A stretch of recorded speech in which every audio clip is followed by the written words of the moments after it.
All right, guys, guess what? We are live on everything right now. Hopefully, yes, we don't know if the computer will puke because I'm not even streaming at high bit rates. I'm streaming like at 2500, 3000. So anyway, everybody, I hope, Paul, can you hear yourself? Did we do that test yet?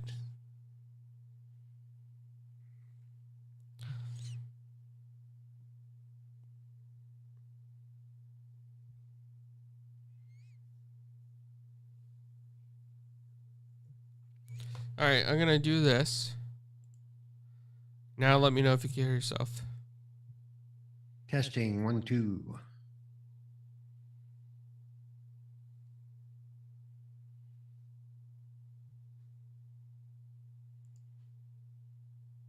Yep, now I can hear myself. Yeah.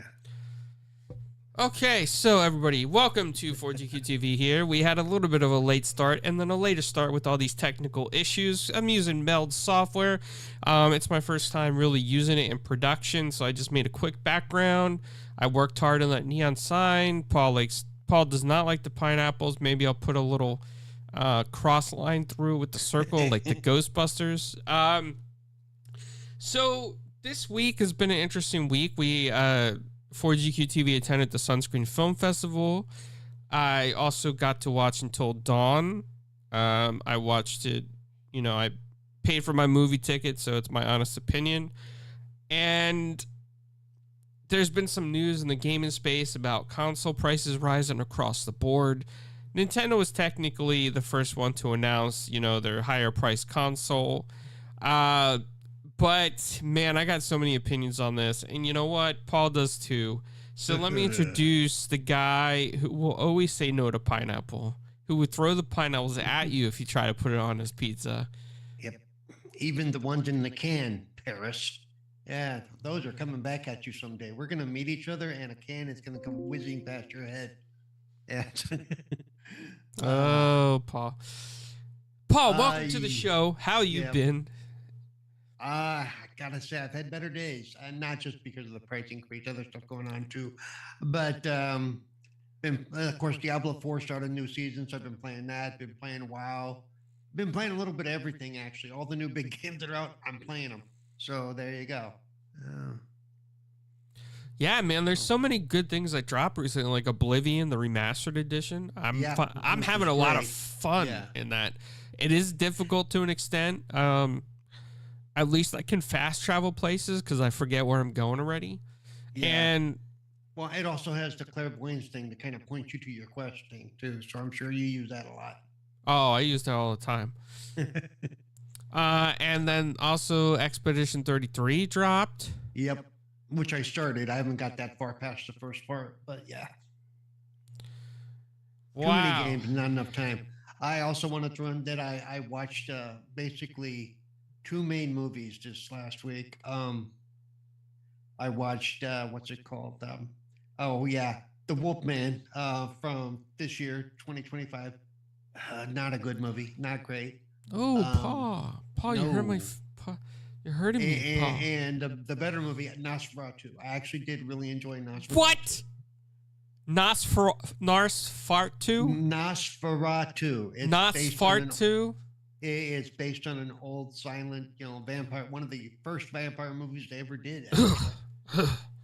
So, sorry, guys. Well, Paul, I'm glad that you liked it. Maybe it's because you liked the classic and you went in there with knowing what the classic. No, I really wanted to like the Wolfman, but it did not work out. No. Was that based on anything, or was that a brand new one? Well, I guess it was supposed to be based on the old Wolfman story, but it wasn't. It wasn't really based on the universal Wolfman. It's about a guy who gets scratched by a creature and becomes. Yeah, well, it wasn't good. It just no. There was. Put it this way: if I would have been a consultant on that film, I would have corrected a couple of things. So. They did flashback to like the late 80s, early 90s, something when he's supposed to be a kid and some stuff, and they bring him back forward. And I'm like, yeah, that's not real. That's not the way it works. But it kind of took me out of the movie, and the whole plot idea kind of fell short for me. I mean, I could see what they were trying to do. It didn't work for me. So sad to hear that, man. Yep. I like werewolves, so it's kind of like I want it to be good. Is that the one by A24? I believe so. Yeah, the one they did earlier this year. Yeah. Okay. So my opinion on Nosferatu is that I did not like it. I felt that it was too dark at times. I felt like there was plot points that could have developed further. Like, for example, it's not really a spoiler now. Everybody's pretty much seen it that want to see it. But when they went to the gypsy town, like, what happened the next day? They all disappeared. Were they all ghosts? They were on lunch. Oh, so they all died? Well, possibly. I'd have to go back and watch. But the idea of being like, they even touched on the ship travel. It was loosely based on the whole the last voyage of the Demeter. You know, from the vampire being transported from one country to another type of thing. Yep. And then it's all of a sudden it's a plague ship. It's a ghost ship. So yeah, the rats came running off. Hey, Dreadpool. So I mean, I got that part. I mean, the idea being that he's like a plague. He comes in and he does his thing, and strange things happen. And so he didn't come in like a wrecking ball. It came in like a plague. No, and thank you, because you didn't want to see that naked. No, you didn't want to see that naked on a wrecking ball. Yeah. So I'm glad you liked it. I mean, it really wasn't for me. I thought, I will say though that I thought the aesthetics of the movie were great. Like, I really think they did a great job making it feel like that it was from a different time. And I really thought, like, the some of the acting was great, but I didn't really like the story, the plot line. I felt like they could have went more places with it. As far as Wolfman, I haven't seen that, but I do want to see it because I like werewolves. Werewolves are like the best monster there is. It blows away all the universal monsters. There's a difference between a werewolf and a wolfman. What? What's a werewolf Wolfman? Actually turns into a wolf. A wolfman is a wolf in man's form. Oh, okay. I'll have to study that a little bit more. I didn't know that. That's why whenever I was a teenage werewolf, it's a little off because he actually doesn't turn into a wolf. But the American Werewolf in London, he actually transforms into a wolf. So yeah, that has a good song to it. Oh woo! Werewolf. Yeah. No, that wasn't used in that movie. In that movie, they used Bad Moon Rising. I saw a bad moon rising. It's how they opened the whole movie. Jeez. So, but yeah, I mean, like I said, it wasn't my thing, but you might like it. I thought there were too many loose plot holes and just weird stuff going. I watch some of these movies, and at this point now, I watch them and go, yeah, this person's stupid. They deserve whatever death they get. It's like, it's like that commercial where you see those commercials where they're being chased by something, and let's run in there where it's safe behind all those chainsaws. It's like you're kind of asking to die. So that brings me to this point, right? I saw Until Dawn. It's that movie by Sony Pictures based on the video game. Right. It's produced by Gary Doverman written by Gary Doverman and produced by Loretta Lotson and David F. Sandberg. I think I got their names right. I'm bad with names. Paul will fix it later if I am. Anyway, so it expands on the Until Dawn universe to a sense, right? It's got some of the characters in there, and it introduces you to the movie world. And when I did the interview with them at WonderCon, basically what they were saying was that this is to build up that universe, create additional characters and stories for that universe, and hopefully it, continues with the sequel and Supermassive adds stuff from the movie universe into their games. So it'll be interesting to see. I don't know if it's doing well. I think the Rotten Tomatoes score is not that great for it. Somebody also gave it a bad score because the screen went out in the theater and they blamed the movie and said, yeah, I saw that. That's stupid. The movie was crap because the projection system went down for 15 minutes. And they didn't even give me a refund. Yeah, it's not Sony Pictures' fault, man. However, I think the acting was great. Introduced some younger actors that are newer to the scene, like Michael Cimino, Ella Rubin, Odessa Azayan. So it's got some new acting in there. Belmont something. Sorry, I can't remember your name. I didn't meet him, but yeah, it's good, man. I really liked it. It's a great popcorn flick. Like, don't go in expecting to be super scared. I know some people in horror movies like to be super scared and whatnot, but this it's sort of the game. I'm betting there's only going to be mostly jump scares, and they're going to be, they're not going to be really scary. It's just going to be like boop, and then it's over. They didn't use music either to elevate the mood. Really? No. So yeah. No. Okay. Yeah, we've actually talked about with some of the people we interview, that part of a good horror movie can be using the music to kind of get the blood flowing with the so. Yeah, you kind of know what's coming, but you don't know when, type of thing. So it kind of drives the tension. They didn't do it with this one, which was interesting. And I did bring that up in one of the interviews, and they said that they want to rely more on the atmosphere of the actual scene in the movie than the music to kind of bring you to that moment, like older horror movies were great with, right? So It's more like listening to the footsteps, watching for shadows. And like, what's his name that we interviewed a few weeks ago? We talked about exactly that. For that sound become a very important part of that film. I haven't seen Until Dawn yet, the movie. I have played the game. I have not seen the movie, and I'm not paying $60 to get the PC version. I will, wait till it goes on sale. But the movie I'll see as soon as I can. I just looked it up on Rotten Tomatoes. It's got a score of 53 with the viewer thing is 68%. So the viewers are thinking more of it than the critics did, which is kind of normal for horror movies.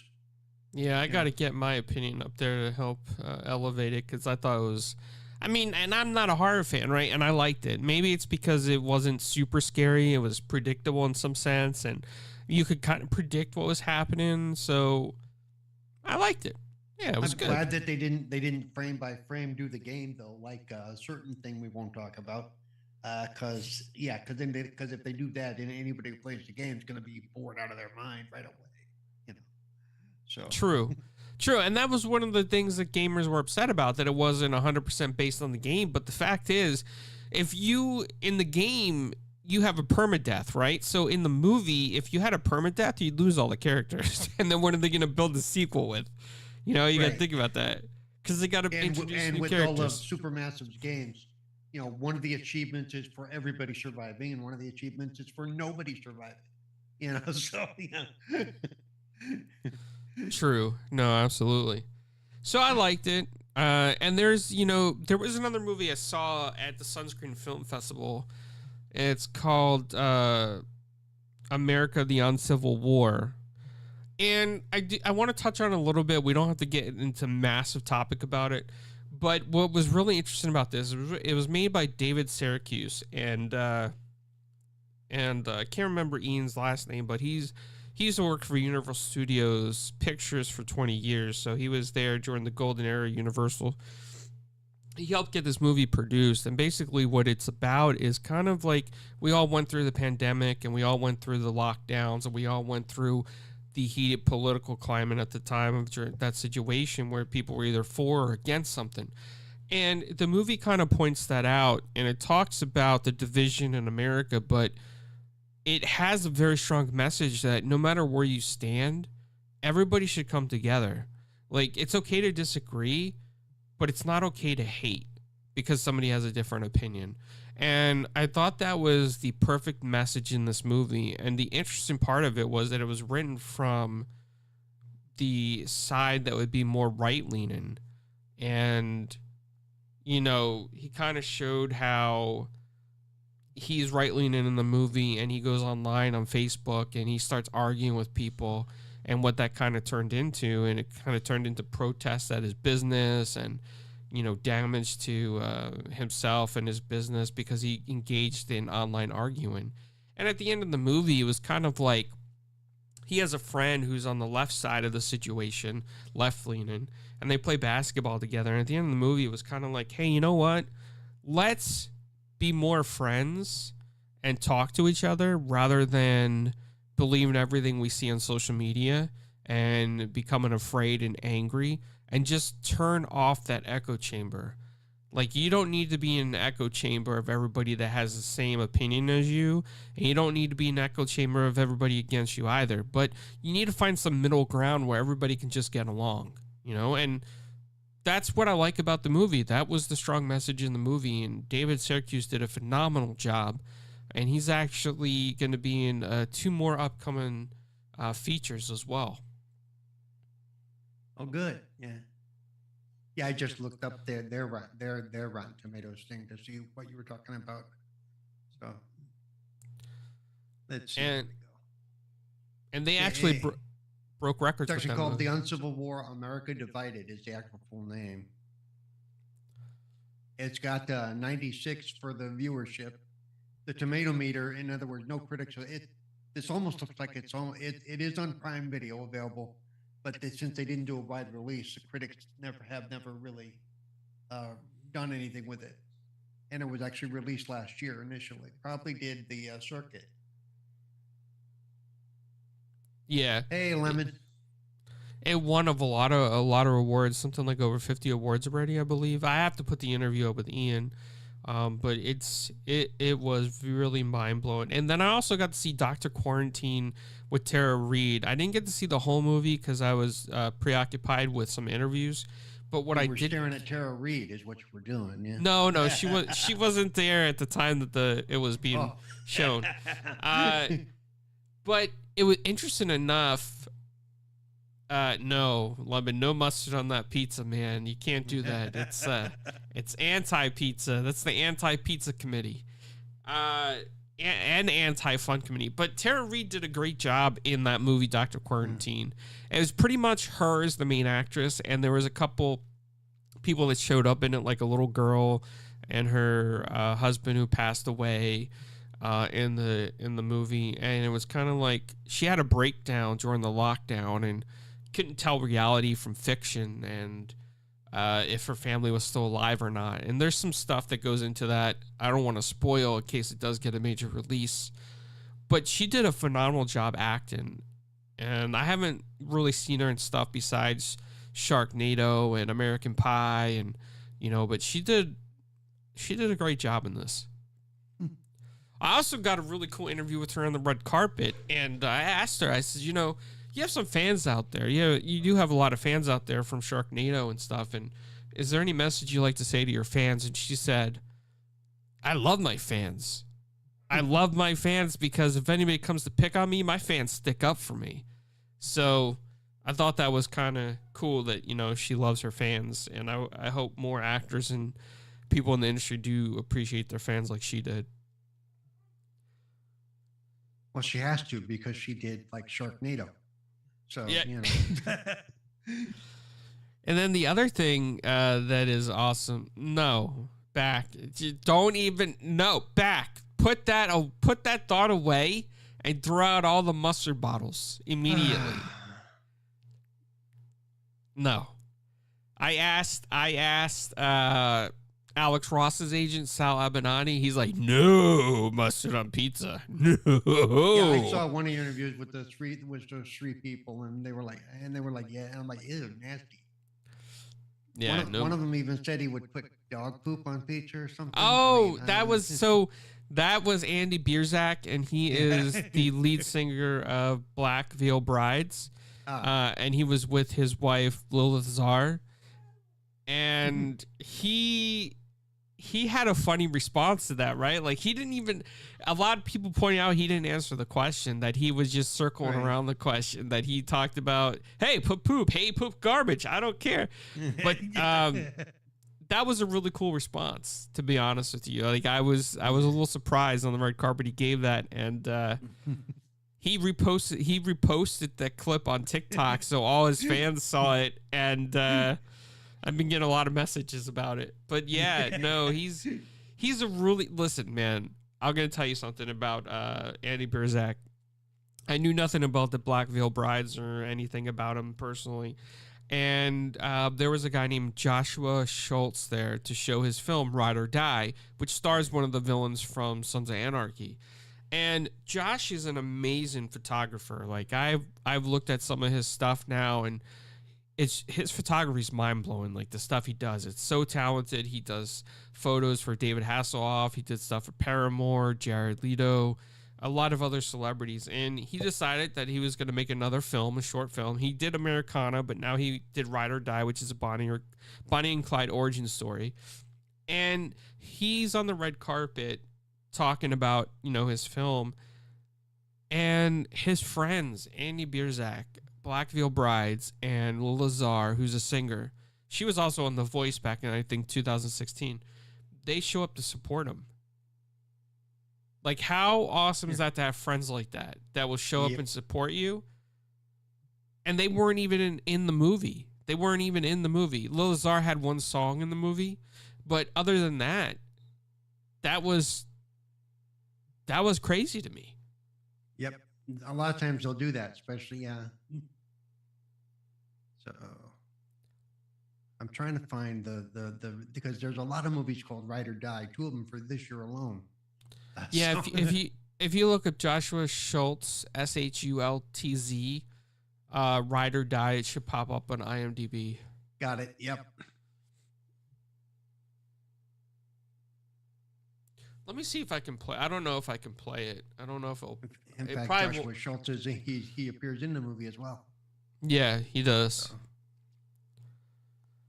So that was really cool to see that kind of support. And other than that, as far as movies go, I haven't really seen anything, but I do want to say congratulations to Minecraft for their massive success with the movie. Whether people saw it out of curiosity because they truly love Minecraft, it could be debated, or if they just like throwing popcorn in the theater is another debatable thing. However, or their kids were going, we want to go see this movie. We want to go see this movie. We want to go see this movie. So. But the fact is, it did really well. Yep. So to me, that tells me that Hollywood's coming back. I know we talked about this on Twitter a little bit, or X as it's called these days. That, yesterday I did a poll and everybody said that Hollywood was the one that was in trouble. It's like in worse shape than gaming and comics. Then today, ironically, the price increase was announced. I redid the poll, and guess what? Gaming's in worse shape today. All of a sudden, everybody flipped their votes to gaming because they don't like the price increase. But I want to tell you something. I think that, I think we're coming up to a point where gaming is on a bigger crisis than people realize. I think, inflation is part of the trigger here, greed to an extent with some companies, and the just a lot of it, right? Some may attribute to tariffs or not, but listen, there is product on U.S. soil that has not been in the process of being shipped during the tariffs. There's stuff that's already on U.S. soil that's already going up for everybody. And I just think that's kind of wrong. The reason why gaming was so successful is because they kept their prices the same for so many years and people could afford to buy in. But now with their price increases, it's going to like level off and push people out of the market from being able to play video games. And it's going to cause poor sales eventually. Maybe not immediately, but eventually people are going to come up to this decision where, are they going to buy one game or are they going to buy 2 games this year? Because at one point in time, you could buy 3 games for $180, right? If you're buying it $60 a pop, 60, 120, 180. But now 180 will only get you 2 games. So it's going to be a lot harder for people to afford this hobby. I will agree with one thing I saw. This is probably partially going to, and it may be their plan, going to drive more people to Game Pass. because instead of being able to buy one or two games, for whatever it is, 16.95 or even 19.95 a month, whatever it is, you can get all the first party stuff, access to it. And we know that they've kind of been wanting to push that anyway. That's what the whole Play Anywhere thing is about. I can't say I'm happy about this. This will probably make this console, the one I currently have, will probably be the last console I own. And not just because of Xbox. And I want to make very clear here. I was as critical of PlayStation and critical of Nintendo when they announced, one, their price increases and the price of the new Nintendo coming out, as I am with this. This does not make me happy. This could very well end up pricing me out of a hobby that helps me socially, because I'm pretty much a shut-in, and so you're shutting me out, because $600 for me is a crap load of money. I mean, that's not something I can easily afford at all. If I were to have to replace the Xbox I currently have, I don't think I could do it. Yes, I have a PC that'll run a lot of these games, but even then, at some point, the prices to upgrade the PCs are probably going to go up as well. And so that is not a cheap thing to keep up with, as anybody who does it will tell you. A new video card. If you need, for any reason, nowadays you don't really need a new sound card unless you're really into that kind of stuff, because it's all on the board. But if you've got to replace the motherboard, if you've got to replace the CPU, if you've got to add more memory, it starts to add up. And at some point, the old system you have no longer becomes upgradable because of changes in the technology, and all of a sudden you've got to replace the whole damn thing anyway. And I guarantee you that $500 or $600 is not going to get you the equivalent of any of those consoles at that time. So yeah, it's for me, I could be looking at the beginning of the end of my gaming life. And I know that sounds weird, but it's the honest truth.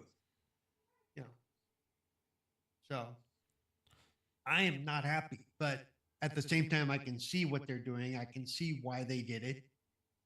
But the selfish part of me goes, well, shit, I'm done. Yeah. No, I mean, it's going to be a hard issue for a lot of people. We are in a time where economics is a lot harder for a lot of people to save financially. People are working more jobs than ever. The unemployment rate is rising.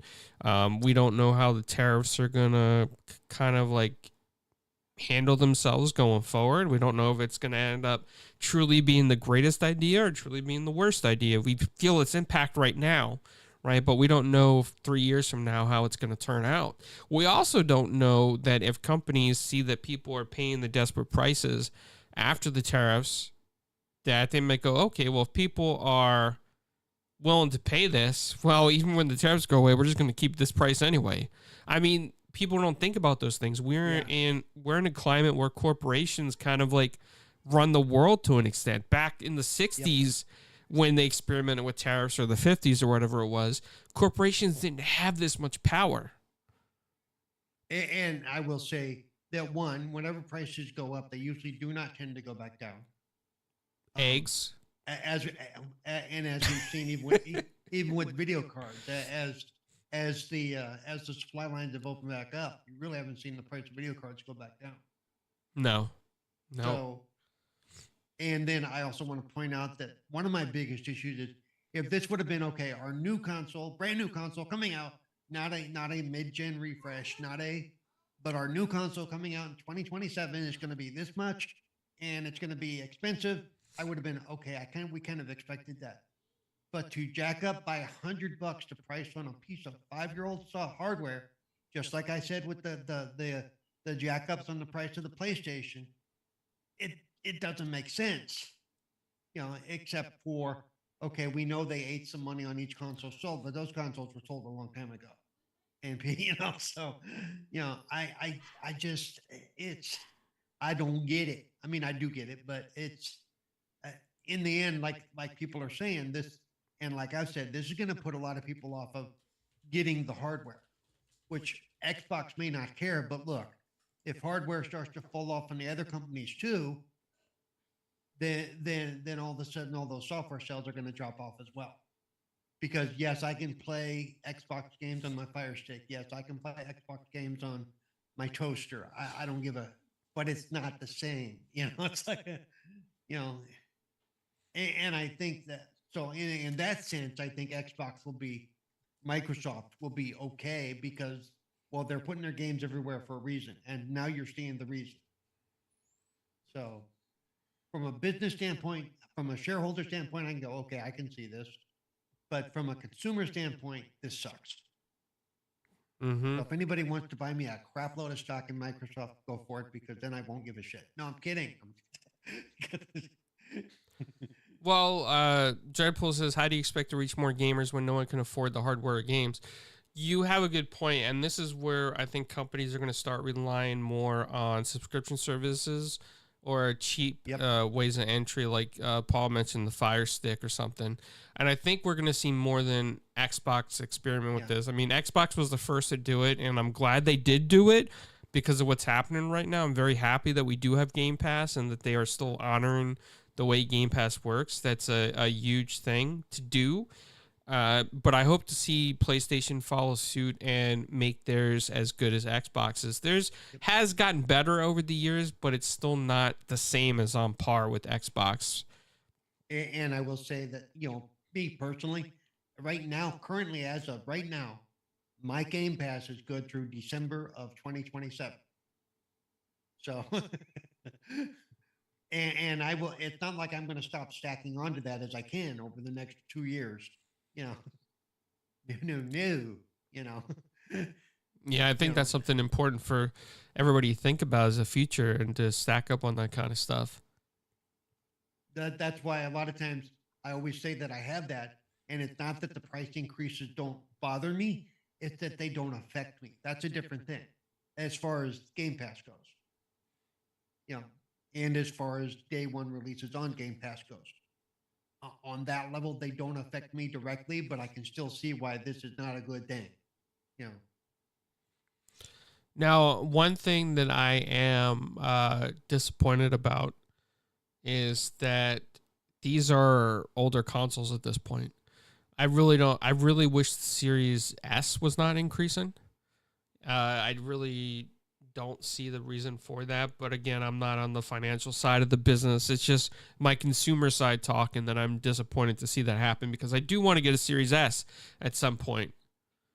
And Dreadpool says, but everyone's starting to block or limit stacking. I don't know about that, but I hope they don't. Well, Microsoft changed that. It was never unlimited. It was up to 3 years at one point. Now I think it's only up to like a year and a half. Wow. Maybe a year. But because that way they keep you coming back as those prices. But like I said, right now, currently I'm over a year and a half. So I don't know how it counts because I was already over that point. Interesting. But when I put now there have been times if I've got if I was gifted a 3-month code and I put it in, it would tell me that this goes over. You can't use this because it goes over your limit. So then I just hang on to it until I can throw it in there. Okay, I mean that still works. It's just a matter of remembering that the code is there. Yeah. I've made myself little notes on my calendar. Put code in today. So there are ways to deal with it. I don't know what the limit is right now. I'm sure if you were to go to the Game Pass page, it would tell you. But I know, like I said, right now that I'm good. What is essentially over a year and a half at this point, almost 2 years. So that's definitely a plus to have. So I didn't know that they were starting to limit that. I wonder if PlayStation is limited as well. Yeah, PlayStation is limited as well. I think they did it first, actually. Is Nintendo going to do it? I don't know because I don't have a Nintendo. I can't say I've never used it, but the current iteration of Nintendo I've never dealt with personally. Here's the thing. Here's the tricky thing, right? So we see these consoles rising in prices, right? The Switch 2 initially looked like it was a disaster. But now Xbox and PlayStation just handed Nintendo the keys to the kingdom and say, hey, come this holiday season, if you're looking for a console for your kids, check out the Nintendo Switch 2 because it's more affordable right now. So, and it's newer I mean, even though the tech in it might be older, to people it looks like newer hardware. To people that are getting into the game, like, oh, this is brand new. It's, it just came out this year. They're not looking at the fact that Xbox Series X is still more powerful. That's going to the sideline. Or PlayStation Pro is more powerful. That's going to the sideline because the Switch 2 is brand new hardware. Yep. By the way, as according to two sources, starting in September of last year, 13 months is the limit for a Game Pass. Now, some of us must have been grandfathered over because I have way more than that. So. Okay, so that's definitely good. Yep. When I think about this, man, I'm just disappointed. I did not see this coming. I feel like every time that Xbox does something good, they do something to reverse all the good that they've done. Yeah. And the day after, hey, we had a great quarter. Now you're all going to eat it. Okay. What the hell? I feel like that too. I do feel like that. And maybe that's like some of the years I've had where it was like, happy birthday, Paul. The next day, by the way, we're going to ask you to move out. What the hell? Happy birthday, Paul. Here's $100. By the way, that was my 18th birthday weekend. I shit you not. Okay, that's exactly what went down. Man, that's terrible. Yeah, I don't know, man. Like, I'm just disappointed in this news. I don't know what to say except that I'm sad, and I hope it can be reconsidered, and I hope after this whole tariff situation goes away, they can drop the prices back down. I just don't think that's going to happen realistically. And I'm saying this across the board for everybody, not just Xbox. I'm talking about PlayStation. We're talking about the Switch 2. And I hope these big publishers don't get the idea and say, oh, well, now that all this is happening across the console space, let's raise the digital space on Steam. Because the PC players are not going to play around. They will get really angry, and they will find ways to play your game unauthorized if you try to do that stuff. So there's that. And also... Okay, so just so you know, because I pulled up the chart that I sent you. The Series S, the one you were talking about, both versions have gone up $80 in pricing. Oh, that hurts. The Series X, of course, we know has gone up basically $100 for both versions, the digital and the series and the regular. The 2 terabyte has gone up from $599 to $729, so not $200, but it may as well be at that point. Even the controllers and stuff, like the core controller, that has not changed price. The wireless controller has gone up, and I know it hasn't. So it looks like some of the controllers haven't until you get to Xbox wireless controller. Any limited editions gone from $79 to $89. Xbox Elite wireless controller Series 2, those stay the same. The Xbox Elite controller Series 2 with the full kit, that's the case and all the add-ons, has gone up $20. The headset, the nice wireless headset, that has gone up $10 from $109 to $119, but you can often get it on sale for like $90. And remember, that started at $99 because I remember when it first came out, that was the whole thing. It was just sub $100 for the thing. I actually bought one at the time, so now it's $120, and it's a nice headset. Is it $120 nice? I don't know. As Dreadpool said, they keep stepping on rakes. I think the whole industry is stepping on rakes right now. It's like you had the golden pizza, Paul, and then they dropped the pineapple on it, and now it's worthless. It's like that bit in The Simpsons with Sideshow Bob, and only every time he turns around, he's stepping on a rake, and he just turns around another way, stepping on another rake. It's like.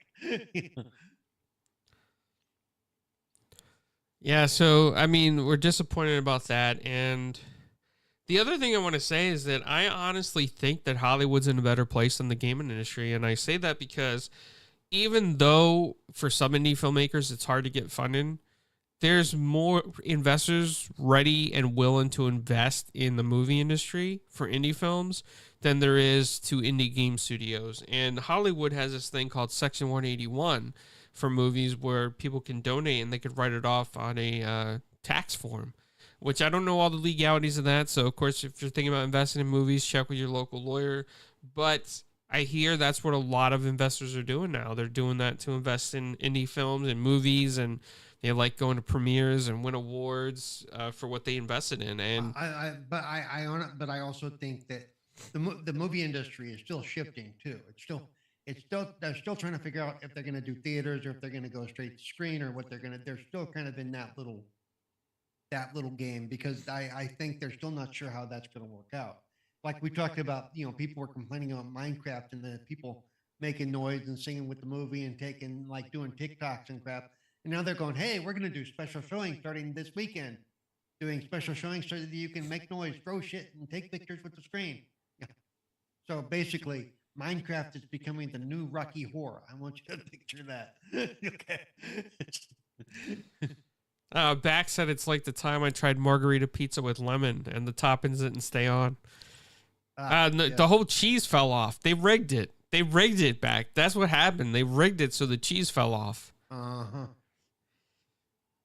So that's probably why they put mustard on their pizza over there, so the cheese stays on, because it's like nice, thick, golden, spicy mustard. And their cheese probably falls off all the time where he eats his pizza. It's got to be like glue. I don't know, Paul. Is there anything else that you want to bring up? Anything else that you are concerned about going on? Nah, not that I can think of. I mean, that's a big one. That one kind of sucked the wind out of everybody for all the positive we could have talked about the earnings report from yesterday. All the wind got sucked out of that one, So, I mean, it is what it is, and as we talked about, there's not much we can do about it. Maybe with some of the quote bad press or the kickback, some of this will be adjusted a little bit because we've seen them do that before, but I wouldn't count on it. Again, like I always say, we don't always have the full story. We don't know what their actual numbers are. We don't know what's being affected, on the back end. But like you said, the stuff that's already sitting in warehouses waiting to be shipped, that stuff shouldn't be affected. That's already been produced. That's already been boxed and ready to go. So why are we paying the new prices on that? That's just a profit. That's just a pure profit thing at that point. So let me see if I can. I don't know if I'll be able to. I'm gonna try to anyway, guys. I'm gonna try to bring up this thing on TikTok that's with the pizza. The long form video is probably gonna be able to hear it. I don't know about the short form.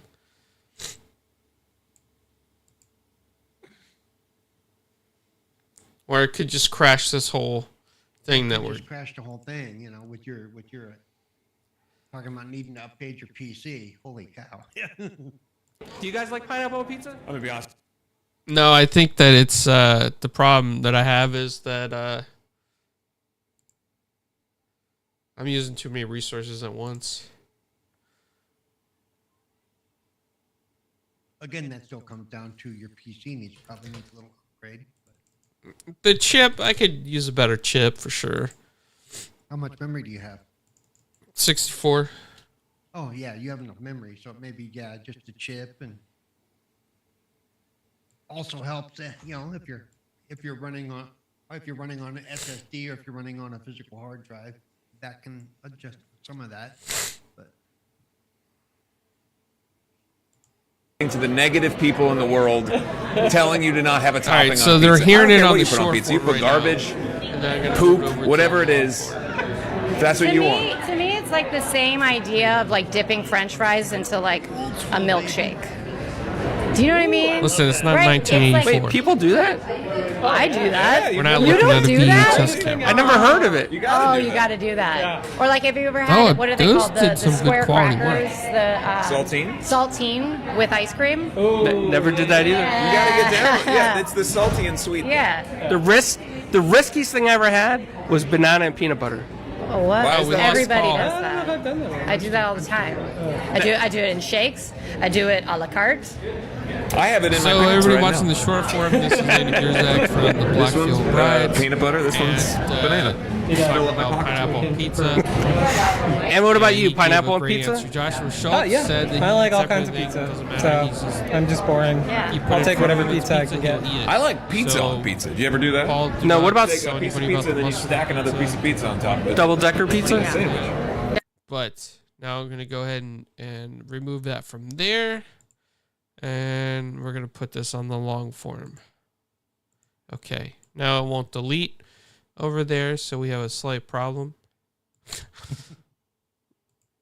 Which means that the whole thing is freezing up, guys. It messed up the whole vertical stream. Oh, man.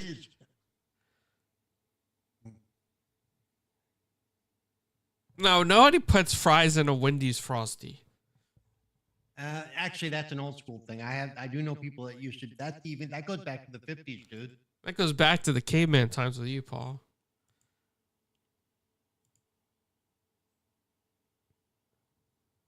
Paul's like, shut up. Putting fries in your shake or putting peanuts in your Coke.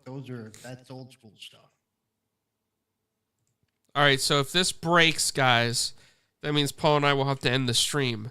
But I'm going to try to get it over here running. Do you guys like pineapple on pizza? I'm gonna be honest with you, I don't give a shit. Nice. I think people have way too many opinions about it. No, let me be clear. If you like pineapple on pizza, please continue to eat it. Stop listening to the negative people in the world telling you to not have a topping on a pizza. I don't care what you put on pizza. You put garbage, poop, whatever it is. That's what you want. To me, it's like the same idea of like dipping French fries into like a milkshake. Do you know what I mean? Right? It's like Wait, people do that? I do that. Yeah, you've never you done don't that? do that? I never heard of it. You gotta do You that. got to do that. Or like, have you ever had what are they called? The square crackers, the Saltine? saltine with ice cream. Never did that either. You gotta get down. Yeah, it's the salty and sweet. Yeah. The riskiest thing I ever had was banana and peanut butter. Oh, what? Why is that Everybody does I don't know if that. I've done that. I do that all the time. I do it in shakes. I do it a la carte. I have it in my pants right now. This one's peanut butter. This one's banana. Fill up my pockets with. Can confirm. And what about you? Pineapple on pizza? Yeah, I like all kinds of pizza, so I'm just boring. Yeah. I'll take whatever pizza I can get. I like pizza on pizza. Do you ever do that? No, what about Take a piece of pizza and then you stack another piece of pizza on top of it. double-decker pizza? Sandwich.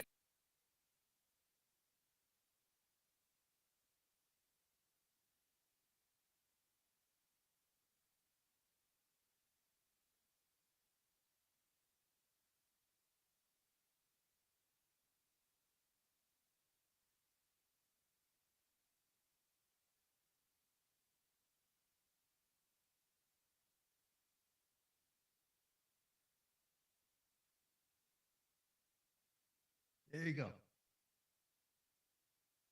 Rollo, you still there? Oh, yeah, I'm here. Gonna say I'm watching the stream going, it ended. You're being dead silent. All right, so everybody, with that, without further ado, I think I froze on screen for a second. So we're gonna go ahead and end it here. Paul's got things to do. He's a celebrity, Right. paparazzi, Pineapple Paul. Probably gonna go watch a bad movie. So or play some game or something. No Italian tacos, Drip Paul. That's not Italian tacos. It's fine pizza. It's fine pizza. Do you know who ruined pizza with pineapples? It happened in Canada. But can you guess what descendants They were from Greece. Greece. Yep. Yeah. Yep. Yeah. Blame I- Canada. Blame Canada. All right, Paul. So What? you can find me on X, formerly Twitter, at Cerebral Paul 1, Twitch at Cerebral Paul. Let's see. You can find me here on Thursdays. You can find me Wasted with Wise on Fridays. I am one of the editorial staff for the Lords of Gaming. And let's see. I think that's about it. So there you go. I feel like you're missing a show there. I don't know which one. I mentioned this one. Did But you no, we don't mention remember. Retro? Yeah. Retro Renegades on Tuesdays when I said I knew you forgot one. I knew it. it. All right, everybody. Well, you can catch me on 4GQ TV. PK should be back shortly, hopefully. Majestic Mayhem on Sundays with Dreadpulse. How does that dealer say it now? Yeah. Yeah, that dealer has a new saying that Dreadpool's with her or something. So anyway, check us out. Check out all our content. Talk to you guys later, and thanks for watching.